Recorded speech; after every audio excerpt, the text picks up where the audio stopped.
Assalamualaikum warahmatullahi wabarakatuh. Kita lanjutkan kajian teori ekonomi mikro.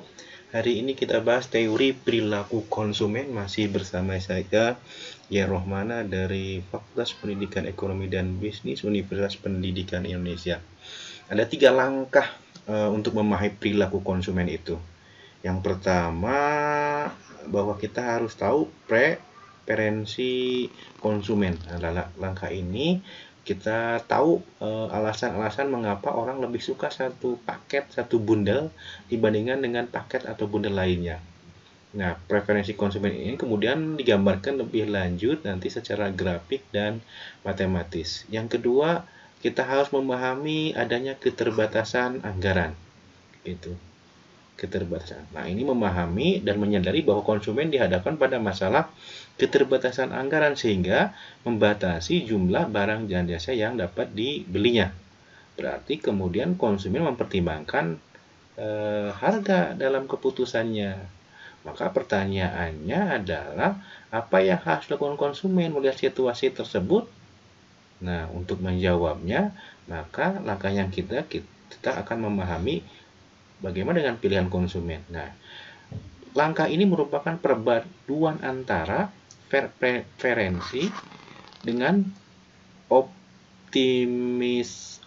optimalisasi pendapatan gitu kan, antara keinginan dan pendapatan yang terbatas sehingga konsumen mampu memilih kombinasi barang-barang yang memaksimalkan kepuasan mereka dengan harga yang berlaku tentunya. Jadi, pemahaman pemilihan konsumen ini akan membantu kita memahami permintaan, yaitu seberapa banyak jumlah barang dan jasa yang dipilih konsumen pada berbagai tingkat harga. Maka secara otomatis nanti kita akan membuat kurva permintaan hasil dari analisis perilaku konsumen ini. Di ujung-ujungnya nanti terbentuklah permintaan. Oke, apa itu preferensi? Nah, kita bahas satu-satu sekarang. Preferensi. Apa itu preferensi? Nah, ada beberapa definisi dari penulis buku. Saya 3 buku ya, David B. Sanko, Ronald Breutigam, ada dari Robert Frank. Nanti Anda teman-teman bisa lihat cek bukunya. Ada dari Varian juga. Nah, menurut Besanko, bahwa preferensi konsumen mengindikasikan tentang bagaimana konsumen akan memberi peringkat dibandingkan keinginan dua keranjang yang mungkin dengan asumsi keranjang tersedia untuk konsumen tanpa biaya. Berikutnya, menurut Frank, bahwa preferensi konsumen menunjukkan kemungkinan konsumen untuk menentukan peringkat, gitu, menentukan peringkat barang yang berbeda-beda sesuai dengan keinginan mereka atau mampu membuat urutan preferensi. Nah, itu sama ya, intinya memberi peringkat membandingkan satu dengan yang lain. Berikutnya varian adalah konsumen menentukan bahwa salah satu bundel lebih ketat, lebih baik daripada yang lain, atau memutuskan bahwa dia berbeda antara dua bundel. Intinya preferensi konsumen mampu membuat rankingan ya, membuat peringkat. Nah, itu preferensi konsumen. Jadi antara orang kaya dan orang miskin mampu membuat peringkat gitu kan, secara jelas. Nah, asumsi dasar preferensi ada 3 di sini. Yang pertama adalah kelengkapan. Preferensi diasumsikan lengkap. Ini menunjukkan bahwa konsumen mampu membandingkan dan menilai semua kombinasi atau keranjang yang ada di pasar.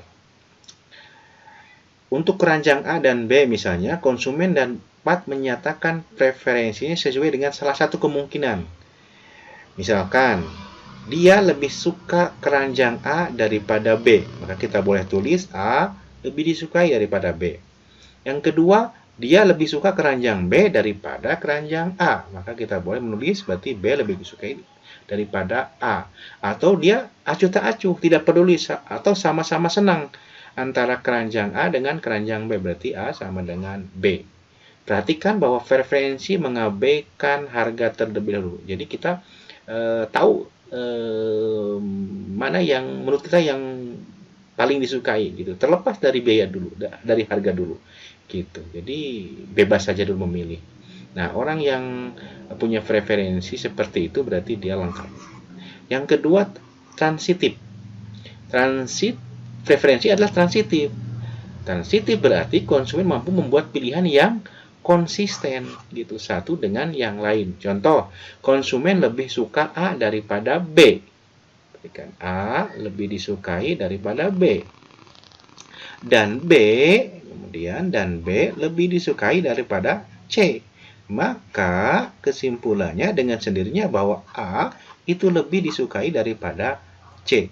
Nah, ini berarti konsisten, transitif. Nah, yang ketiga adalah asumsi lebih banyak lebih baik. More is better. Artinya memiliki banyak barang tentu lebih baik bagi konsumen atau lebih baik berlebih daripada kurang. Sehingga konsumen tidak akan pernah puas dan kenyang. Nah, ini kan ekonomi konven ya. Lebih banyak selalu lebih menguntungkan meskipun lebih untungnya hanya sedikit. Asumsi ini dibuat untuk alasan pengajaran yang menyederhanakan analisis grafik. Oke, paham ya? Yang berikutnya, poin yang tadi kan preferensi. Yang kedua, kurva indifferent. Untuk mempermudah pemahaman kita secara grafik, kita dapat menunjukkan preferensi konsumen dengan menggunakan kurva indifferent. Apa sih kurva indifferent itu? Indifferent curve gitu. Nah, boleh kita katakan bahwa kurva indifferent curve IC adalah kurva yang menunjukkan kombinasi konsumsi.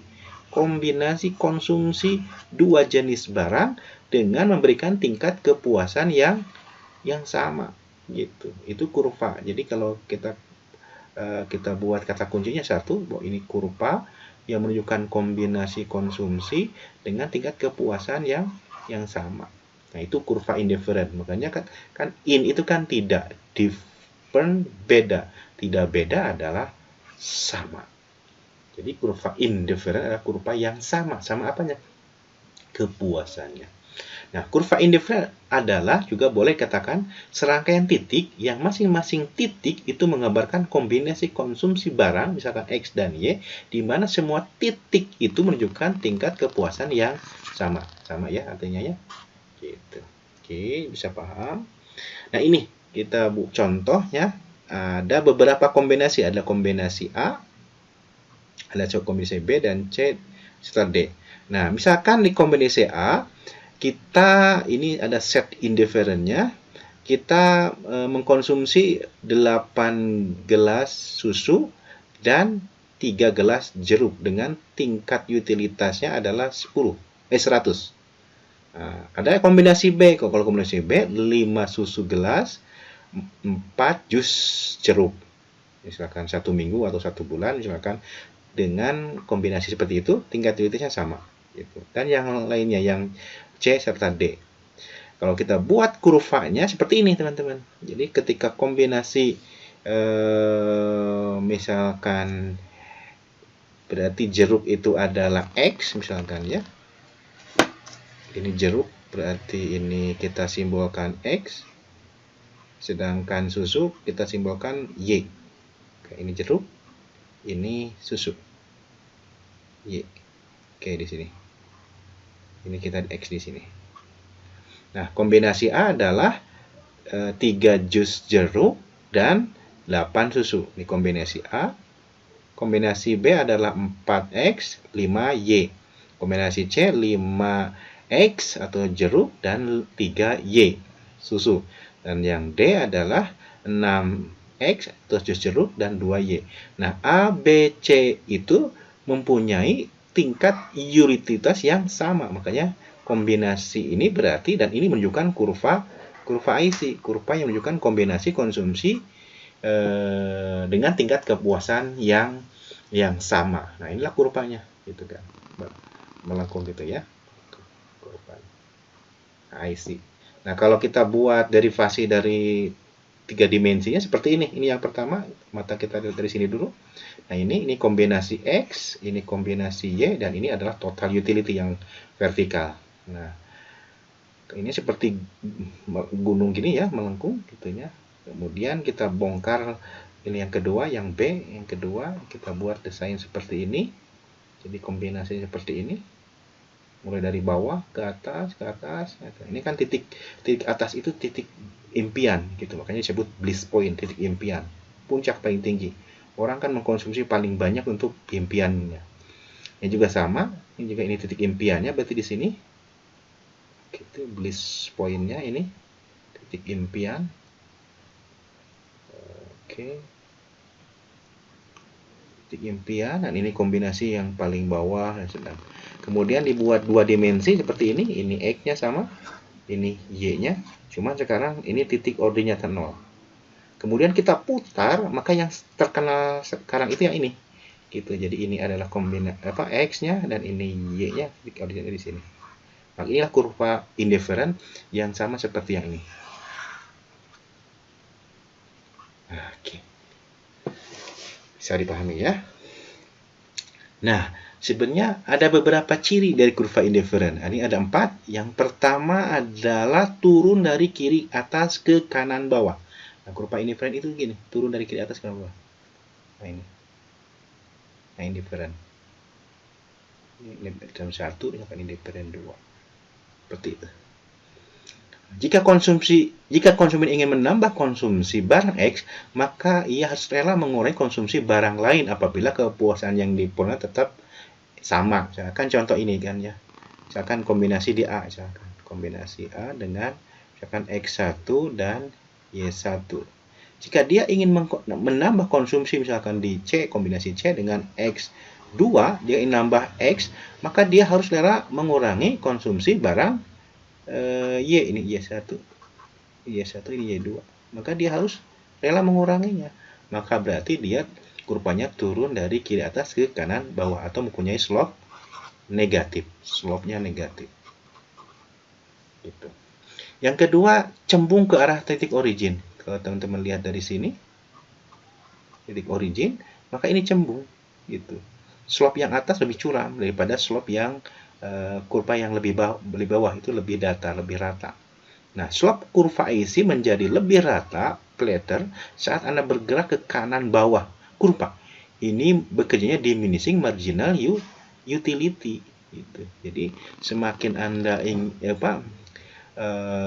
bertambah, maka tambahannya justru akan semakin lama semakin berkurang.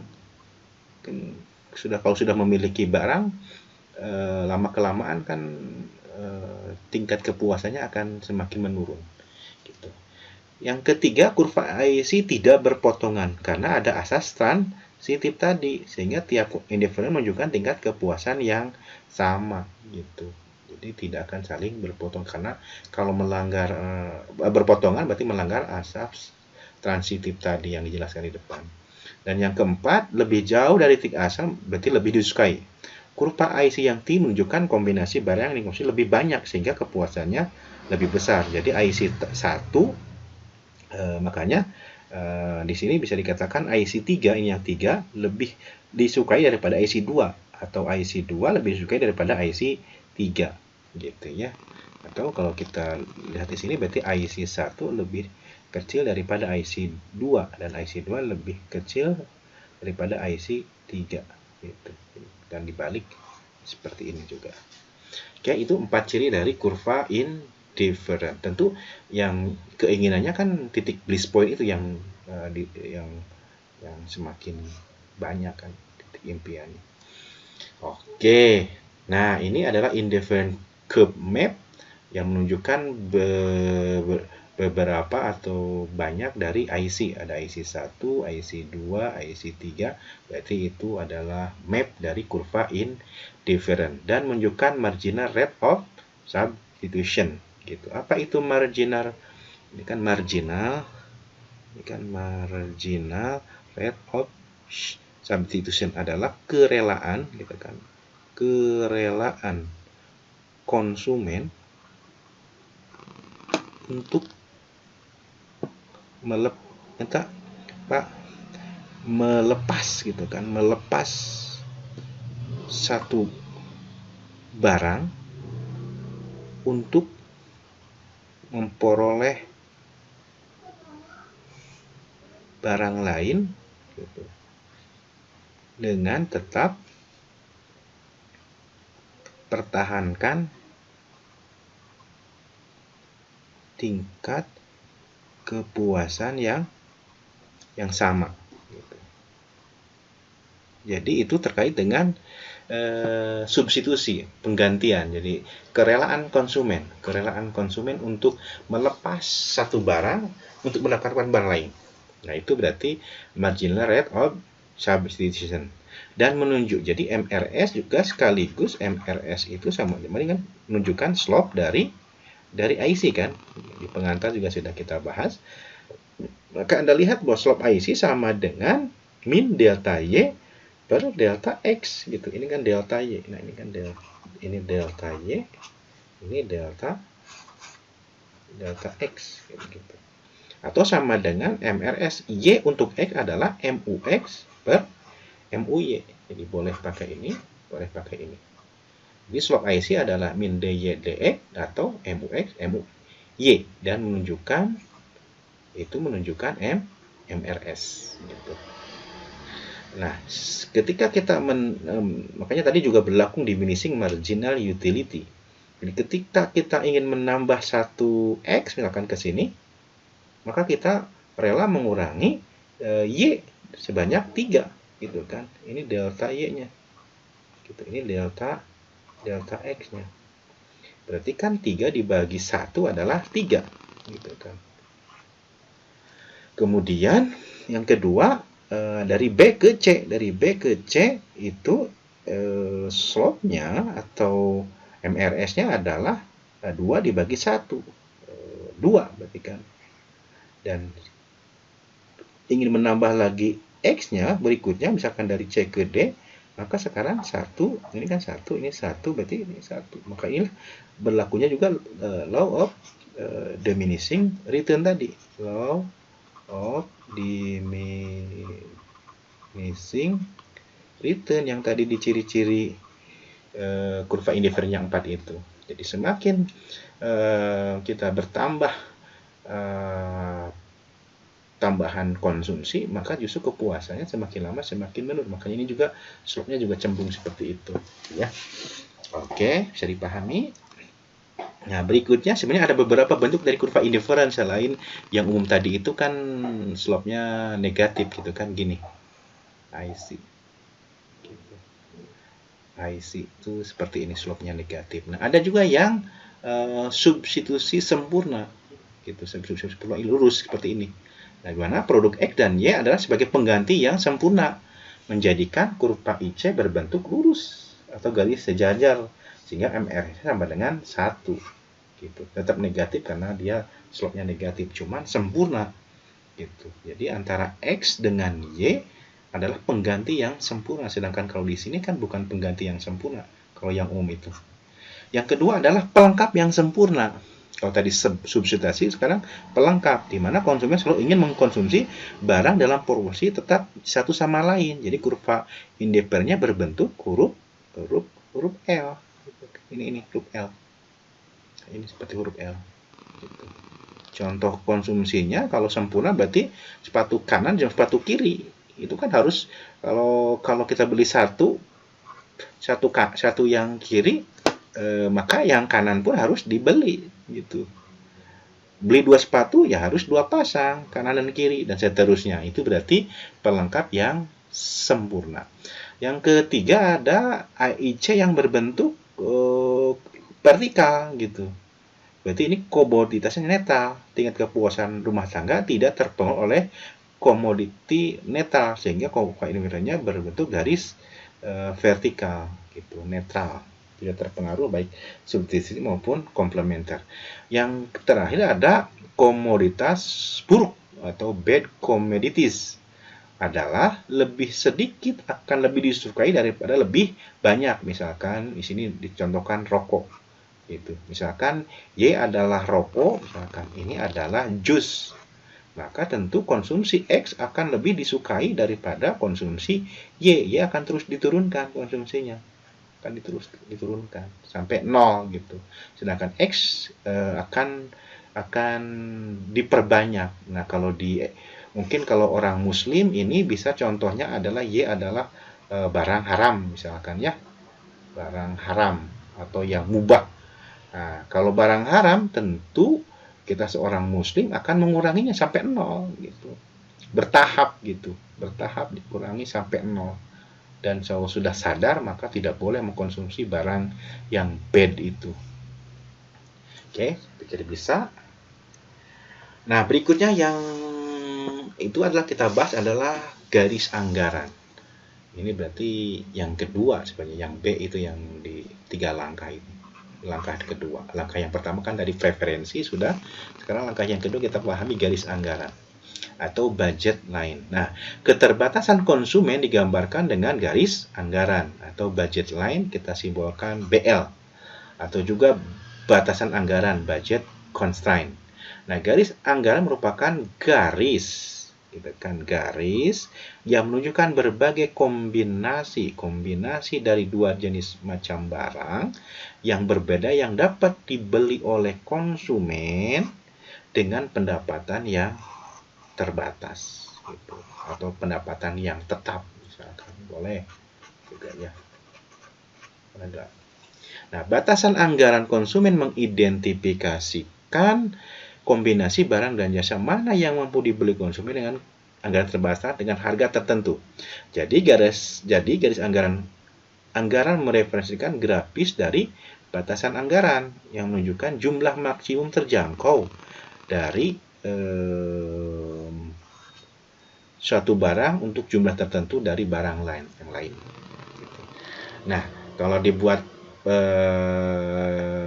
set anggarannya atau budget setnya adalah persamaannya adalah PX kali X ditambah PY kali Y kurang dari atau sama dengan I, di mana PX adalah harga X, kemudian X berarti jumlah barang X yang dikonsumsi, PY adalah harga barang Y, dan Y adalah jumlah Y-nya, sedangkan I simbol dari anggaran konsumennya. Nah, secara umum kita bisa buat persamaan garis anggaran itu seperti ini.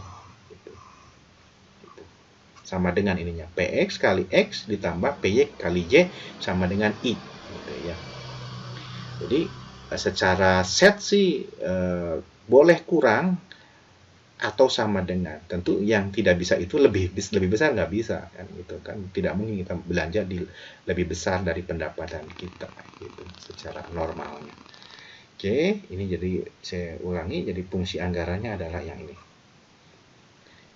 Nah, ini kalau buat kurvanya seperti ini garis anggaran itu. Ada dua konsumsi kan di sini, ada konsumsi barang X, ada konsumsi barang Y. Nah, kurvanya berbentuk garis lurus seperti kurva permintaan, turun dari kiri atas ke bawah berarti berslop negatif. Nah, titik intercept di konsumsi barang X berarti kan I per PX. Itu kan I per PX. Income per harga barang X itu. Nah, ini. Sedangkan di sini di titik intercept ujung di Y berarti kan income per PY gitu. Nah, kombinasi misalkan di A berarti kan kombinasi X1 misalkan dengan Y1 dengan jumlah anggaran yang tetap gitu. Oke. Nah, budget set itu berarti kan income lebih besar atau sama dengan PX kali X ditambah PY kali Y. Ini dari yang di akhir. Nah, ini berarti budget set gitu. Sedangkan budget line garisnya yang ini, yang merah ini, yaitu Y sama dengan I per PY min PX per PY kali X. Nah, ini kan dari sini. Gitu. Coba kita turunkan. Kan tadi fungsi anggaran itu adalah X kali PX ditambah Y kali PY sama dengan I. Gitu kan.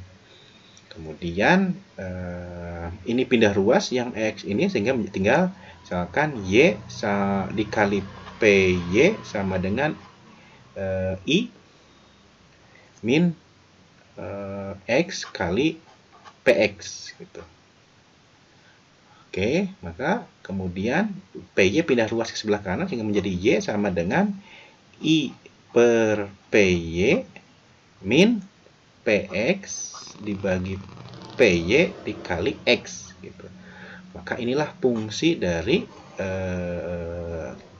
lanjutan dari garis anggaran. Nah, oleh karena itu kalau kita lihat ini adalah slope-nya. Ini kan slope-nya. Nah, ini adalah slope dari budget line. Makanya di sini ditulis bahwa slope budget line adalah delta Y, delta X atau sama dengan min PX per PY. Nah, ini. Itu slope-nya dari sini. Itu dari sini dapatnya. Dan menunjukkan MRT. Apa itu MRT?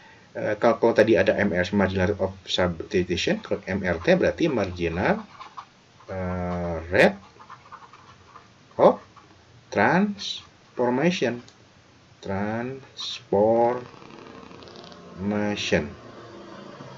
Nah, MRS yang merupakan rasio dari PX per PY atau delta Y, delta X.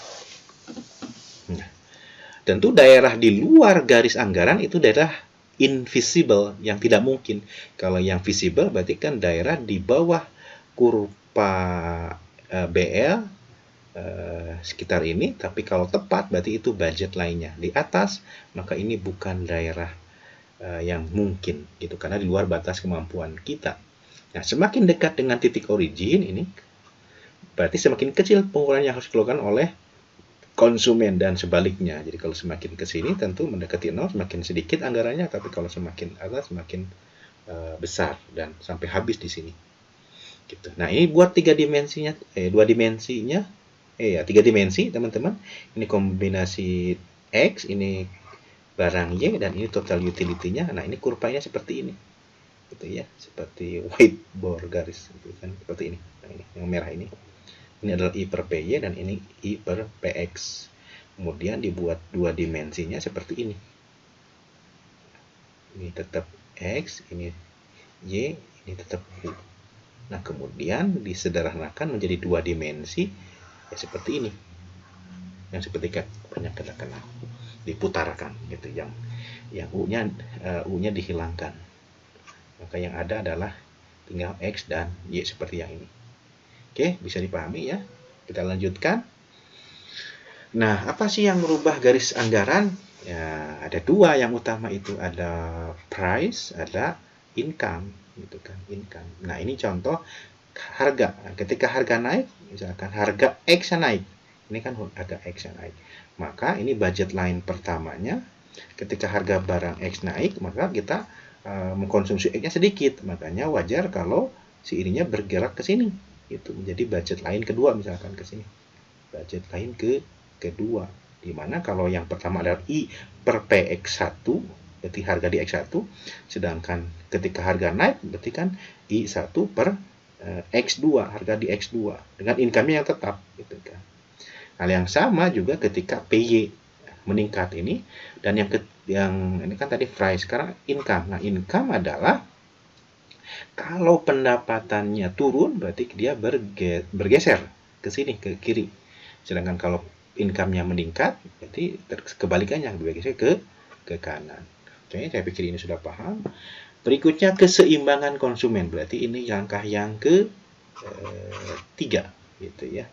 Langkah yang ketiga. Nah,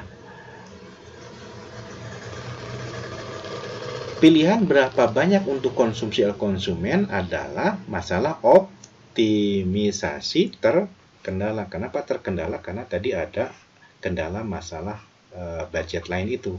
Gitu. Optimisasi dari utility, dari diturunkan dari preferensi itu. Gitu kan. Nah, ada satu yang ingin Anda maksimalkan, yaitu utilitas dalam hal ini, dan ada sesuatu yang membatasi seberapa banyak produk yang bisa Anda dapatkan, yaitu batasan anggaran. Jadi yang Anda tuju adalah utilitas, tetapi Anda dibatasi oleh anggaran, constraint-nya anggaran. Nah, sehingga ada 2 jenis optimalisasi sebenarnya. Yang pertama adalah optimalisasi utility maksimum, jadi utility maximization. Yang kedua, optimalisasi pengeluaran minimum atau expenditure minimization gitu. Jadi apakah Anda ingin U-nya dimaksimumkan atau anggarannya yang diturunkan? Budget budgetnya yang diturunkan gitu kan. Gitu. Tentu bagi orang kaya yang ditarget adalah maksimisasi, tapi kalau orang misalkan kurang mampu ya lebih baik berbicara bagaimana anggaran itu cukup saja, minimal gitu. Gitu. Jadi bisa dua-duanya sebenarnya. Gitu. Kapan-kapan yang jadi target, kapan-kapan pengeluaran yang ditargetkan minim. Gitu. Coba kita buat. Nah, masing-masing nanti akan membentuk kurva permintaan nanti ujung-ujungnya. Gitu. Nah, keseimbangan konsumen berikutnya setelah mengetahui terkait referensi dan kendala anggaran, sekarang kita dapat menentukan bagaimana konsumen memilih berapa banyak dari setiap barang yang akan dibeli. Nah, kita berasumsi bahwa konsumen membuat pilihan ini dengan cara yang rasional, yaitu mereka memilih barang yang memaksimalkan kepuasan yang bisa mereka raih, mengingat anggaran yang tersedia terbatas untuk mereka. Nah, kombinasi konsumsi yang memaksimalkan konsumen harus memenuhi dua syarat, gitu. Memenuhi dua syarat. Yang pertama, harus berada pada garis anggaran, gitu. Yang kedua, harus memberikan ke konsumen kombinasi yang paling disukai, gitu. Itu syaratnya. Oke. Nah, sehingga dapat dibuat ketentuan bahwa keseimbangan konsumen di mana kepuasan maksimum tercapai saat yang pertama boleh saat terjadi persinggungan antara budget line dengan indifferent curve. Nah, persinggungan antara budget line dan kurva indifferent ini menggambarkan kombinasi yang diingin konsumen, berarti dicapailah kepuasan maksimum. Atau indikator kepuasan keseimbangan konsumen yang kedua adalah saat kemiringan atau slope budget line sama dengan kemiringan atau slope dari kurva indifferent. Nah, kita tahu tadi bahwa slope slope dari indifferent curve itu kan sama dengan MRS, sedangkan dari budget line itu sama dengan MRT. Nah, kita tahu juga bahwa MRS itu adalah MUX per MUY, sedangkan dari budget line MRT adalah PX per PY. Jadi kepuasan konsumen itu tercapai ketika MUX per MUY sama dengan PX per PY. Nah, kalau kemudian kita kali silang, maka menjadi MUX per PX, ini pindah ke sini menjadi MUY per PY. Ini juga boleh. Nah, kira-kira seperti itu. Bisa dipahami ya? Kita lanjutkan. Nah, kalau dibuat kurvanya seperti ini, yang kita tahu kan yang ini, yang C, yang sering kita di pengantar kita bahas gitu ya. Jadi berarti kepuasan di sini adalah dikombinasi di A. Kenapa di A? Karena IC-nya di saat U sama dengan 2, ini IC 2 misalkan, bersinggungan dengan budget lain di sini. Kalau yang di D kan tidak. Kenapa dia? Dia memang memungkinkan visible, tetapi tidak mengoptimalkan anggaran yang ada. Sedangkan di E tidak mungkin. Gitu. Bahkan di B pun tidak mungkin juga. Bukan tidak mungkin. Cuman MUX per MUY-nya lebih besar dari PX per PY. Jadi tentu menambah, ini kalau menambah konsumsi Y akan meningkatkan kepuasan yang lebih besar. Di C juga sama, gitu ya.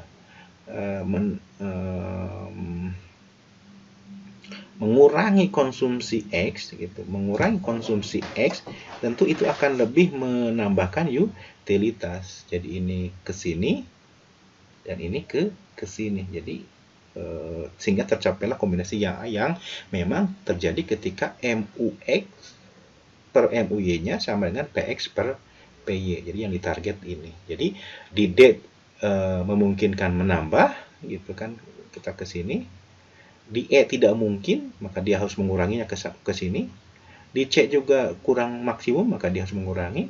Di B pun kurang maksimum, maka dia harus. Jadi yang dituju adalah A. Karena di sini terjadi optimalisasi, optimum di sini. Kondisi optimum, utility-nya gitu ya. utility-nya, karena MUX per MUY sama dengan PX per PY. Apa yang dikorbankan sebanding dengan apa yang diterimanya. Jadi kepuasan sebanding dengan pengorbanannya. Nah, kalau kita buat 3 dimensinya seperti ini. Tadi kan kita tahu seperti kurva ini adalah budget line.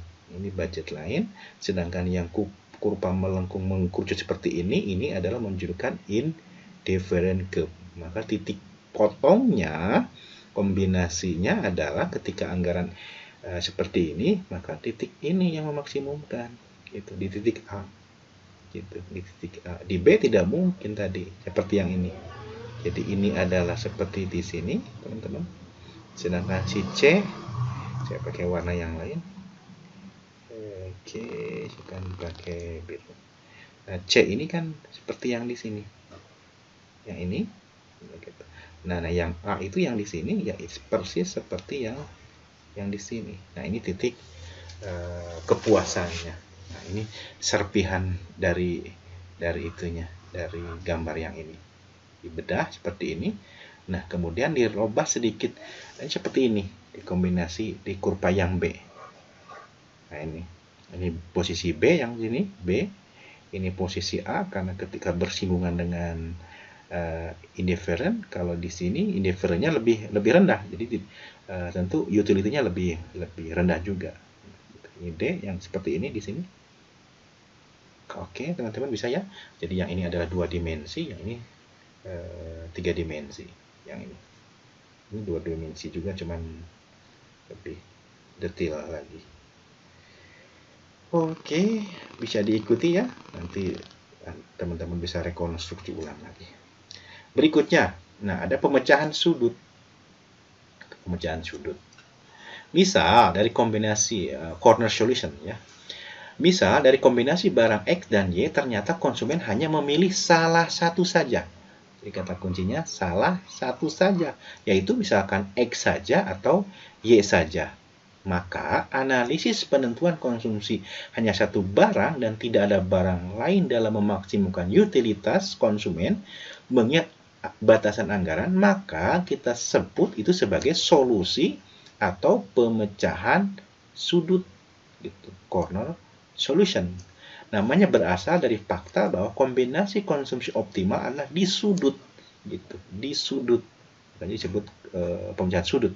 Garis anggaran di mana ia memenuhi disungguh baik di X saja atau di Y saja, gitu. Contoh misalkan yang ini, berarti dia kan mengkonsumsi hanya di X saja, misalkan dikombinasi di B, gitu di sini.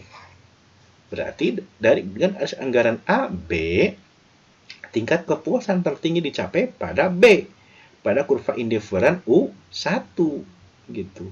U1 ini U1. Karena pas menyentuh di sini di titik intercept, di mana MRS X untuk Y lebih besar daripada rasio harga X dengan Y.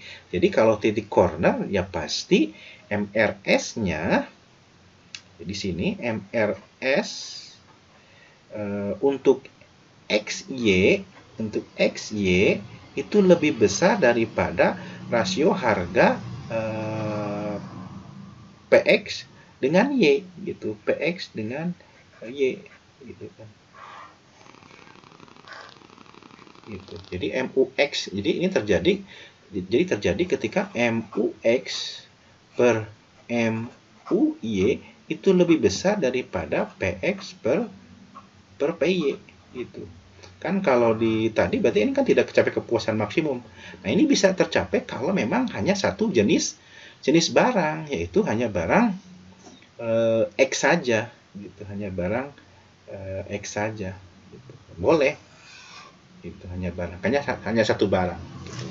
Jadi tidak mesti sama dengan kalau di satu jenis barang. Misalkan si A itu ya tadi bad commodity atau barang haram.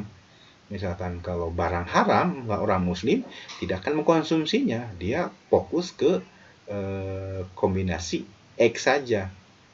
Barang Y, barang haram misalkan. Jadi tidak akan membeli di kombinasi di A, tapi dia akan kombinasi di B dengan X yang banyak tapi Y-nya yang yang 0. Maka kalau terjadi seperti itu, ininya pasti lebih besar. Nah, kebalikannya, kalau corner solusinya di titik A dengan banyak kombinasi Y-nya dan X-nya adalah 0, maka ini terbalik gitu. Jadi kalau di sini MRS untuk Y untuk X selalu kurang dari. Jadi di sini berlaku berarti MUX gitu kan. MUX per MUY itu kurang dari PX per PY. Ya tidak apa-apa karena memang dia mengkonsumsinya di Y saja. Misalkan berarti X-nya barang bad, yang barang yang buruk, Y-nya barang baik, atau X-nya barang haram, Y-nya barang halal gitu. Maka dia akan konsentrasi di kombinasi di A gitu. Tidak apa-apa. Kecuali kalau X dan Y-nya barang normal, maka ini harus dibuat sama dengan. Kalau tidak sama dengan berarti ada yang tidak terpuaskan satu jenis barangnya. Oke, bisa dipahami ya? Kita lanjutkan. Nah, kalau tadi kan berbicara tentang maksimisasi utilitas gitu. Yang tadi kita jelaskan di awal itu lebih condong ke maksimisasi utilitas. Jadi bagaimana dia mengoptimalkan utilitasnya. Kan ada contoh di sini kan ada utilitas 1 nih. Utilitas 2 tentu lebih disukai daripada B, dan utilitas 3 lebih disukai daripada yang kedua gitu. Jadi U1 kurang dari U2 kurang dari U3, atau boleh dikatakan U3 lebih disukai daripada U2 dan lebih disukai daripada U1. Tetapi kombinasi ini harus memperhatikan budget lain gitu. Bagaimana ingin memaksimalkan kepuasan tapi menyesuaikan dengan budget lain, maka yang dipilih adalah kombinasi B. Karena kalau A kalau kombinasi di U1 dia tidak memaksimumkan. Kalau kombinasi 3 walaupun tinggi tapi tidak sesuai anggaran. Maka yang dicari adalah yang sesuai kepuasan yang diinginkan tetapi anggaran yang selaras juga, maka di A. Nah, maka ini berlaku tadi MUX per MUY sama dengan PX per PY kan gitu. Maka ini terpuaskan gitu. Nah, yang kedua adalah minimisasi pengeluaran. Jadi yang ditarget oleh konsumen adalah bagaimana uang yang ada itu diminimumkan gitu. Diminimumkan tapi kepuasan tetap tercapai gitu. Jadi yang ditarget adalah memaksimalkan pengeluaran gitu. Meminimalkan pengeluaran. Memaksimalkan pengeluaran konsumen dengan kurva indifferent pada tingkat utilitas tertentu, misalkan U2, dia kemudian memilih garis anggaran di BL2, persinggungannya dengan U2, kombinasinya di X bintang dan Y bintang. Nah, kalau yang ini bagaimana kita memilih budget lain yang sesuai? Ini kan ada budget lain 1, budget lain 2, budget lain 3.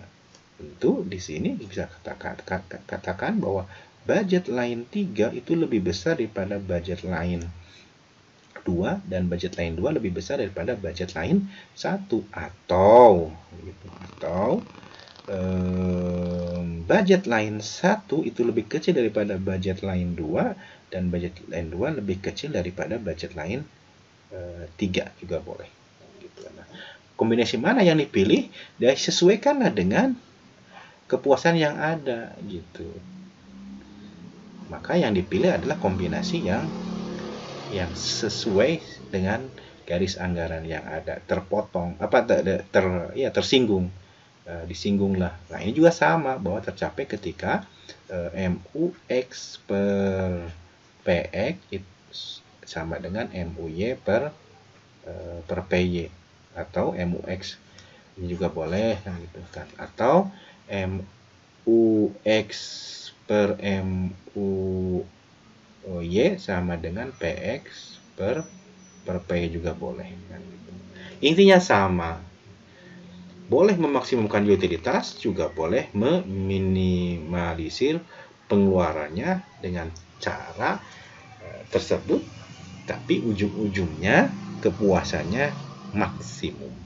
Nah, ini gambar 3 dimensinya, ini dipotong seperti ini. Nah, kalau pengeluaran minim dia ke bawah, capai yang paling murah kan gitu ya, minimum. Oke, itu teman-teman nanti bisa baca referensi yang saya rujuk itu ya, dan Anda bisa nanti lihat di buku karya saya ini lebih jelasnya. Oke, berikutnya bagaimana secara kalkulus, kita coba tambahkan ya, secara kalkulus.